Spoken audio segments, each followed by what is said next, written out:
السلام علیکم ورحمت الله وبرکاتو. د لفظونو ښکلاګانې د پاڼې د همکارانو په غوښتنه باندې یو غزل در سره شریکوم او د هغوی مننه هم کوم. د غزل مطلب عرض کوم چې دې نه تیر شه چې دا خاص یا عام تصویر دی. دې نه تیر شه چې دا خاص یا عام تصویر دی، خو په وینو مې تک سور د کام تصویر دی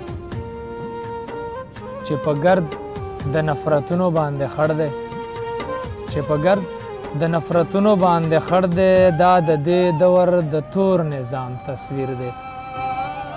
په بلای کې یو ځوړند زړګی ښکاري، په بلای کې یو ځوړند زړګی ښکاري، بیا جوړ کړی مصور د بام تصویر دی. دا مې هره ورځ تیریږي بې دیدنه، دا مې هره ورځ تیریږي بې دیدنه، چې بدرنګ زما د هر ماښام تصویر دی. د دې دور د نظام او د پښتون مې، د دې دور د نظام او د پښتون مې د مرغۍ او د دانې او دام تصویر دی. پر اختیا خو داسې خدای که دی مسروره، پر اختیا خو داسې خدای که دی مسروره، چا ویستلی د پښتون بدنام تصویر دی.